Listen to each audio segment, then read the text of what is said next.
乐高界的春晚来了，这3组选手都是澳洲层层筛选出的最强乐高玩家，冠军可以得到10万澳元的奖金和乐高大师的头衔。钱不钱的不重要，主要是就喜欢听人叫我乐高大师。老观众都知道，每年总决赛都是28小时的自由发挥，长发组的作品经常统一观众的审美。他们这下终于熬到总决赛，可以放飞自我，做一场天马行空的大战。还记得小时候玩小冰人吗？他们做的就是小冰人的至臻高端版。故事里的巫师唤醒了树人，和人类的工程师对抗，看他们搭建就像上数学课，摄影师稍微走个神，镜头回来，他们就变出了一座大山。他们还给山上的巫师周身做了旋风技能，还是电动旋风，奥义旋风召唤术。然而旁边评委的表情就没有这么好看，评委认为离远了看故事不够清晰，也就是缺少视觉引导。他们参考之前的作品，决定做一个大技能。总决赛总要有些插曲进来，节目组老套的请来了选手的家人们直播连线。You look like your brother, but you do rag about having a knob on top.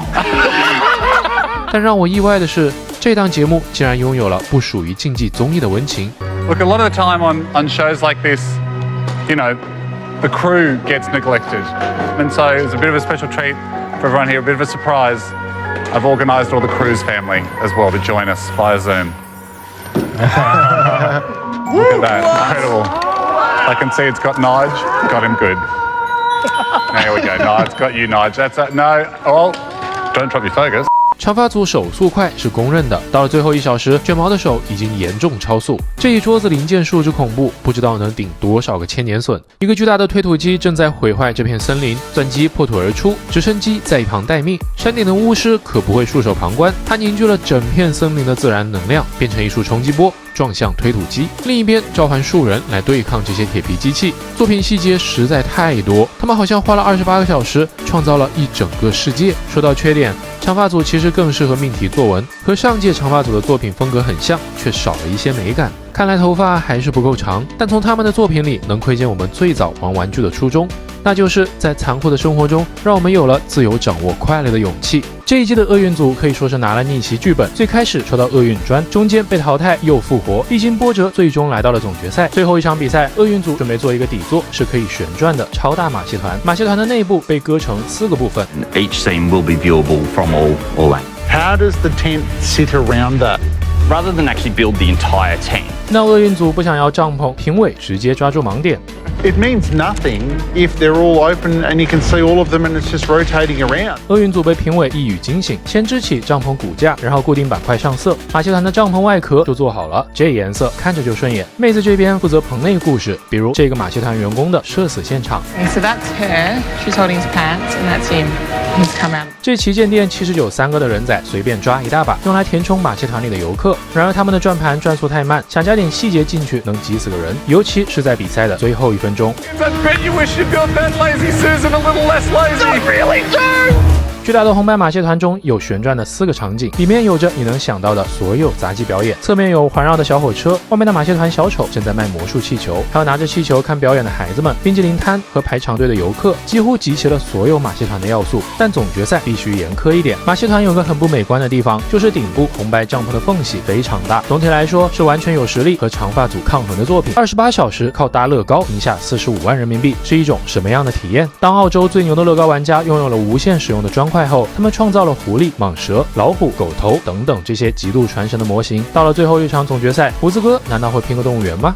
他们准备做一个大的森林场景，2只鹿正在小溪边喝水，不远处的狼群正窥视着这里。2个小时后，鹿已经初见雏形，鹿腿只用了细细的科技键就能稳在底板上。胡子哥做动物的优势来源于自己大型电子生物设计的工作，在搭建时他们有很多小技巧，比如狗的眉毛有一块小肌肉，从而能散发情绪，但狼的眉毛上没有肌肉，所以表情没有温度。他们的手艺之妙，连评委都忍不住了。Mission to touch. Mission grab.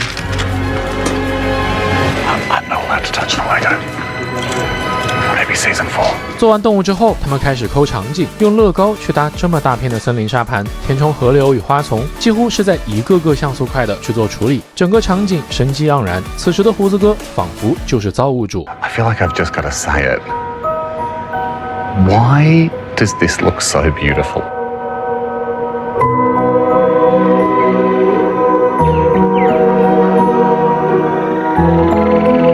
Our story is there's a family of deer in a beautiful forest. just drinking water, minding their own business. 鹿警惕地察觉到了一只狼的靠近，停下了喝水的动作。然而鹿没有注意到另外一边2只狼摸了过来。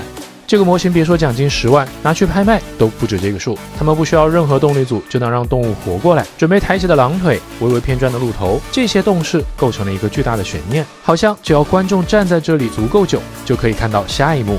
360度无死角构图，这一桌子的搭建技巧足以诠释一本乐高教科书。Yeah, chef's kiss. 3组作品摆在现场，和往年一样，一共250位观众，1人1票。但卷帘门一打开，我就觉得大事不妙。不妙的是，来投票的小男孩居多。试问谁会为了2头鹿放弃巫师大战坦克的故事呢？甚至还有一个会旋转的马戏团。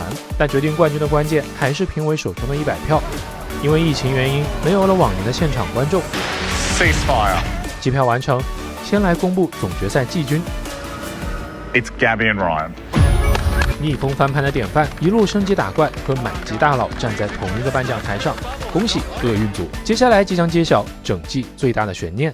The winner of LEGO Masters Season 3. Oh no.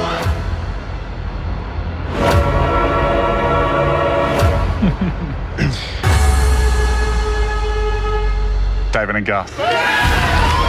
恭喜胡子哥实至名归，大哥激动的脸都红穿了。长发组也拿到了亚军，可惜只差1点就可以享受这场金色的雨了。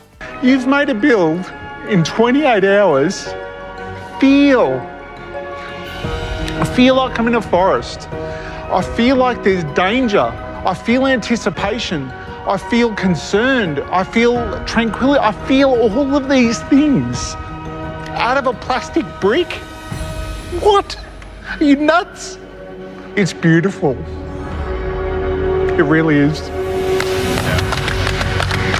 最后捧杯吧，胡子哥。Thank you for what you've done. Thank you to the team. Thank you to the special effects. Thanks for watching.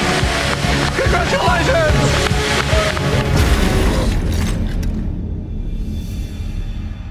点击右上角关注乐高拌饭，记得一键3连哦。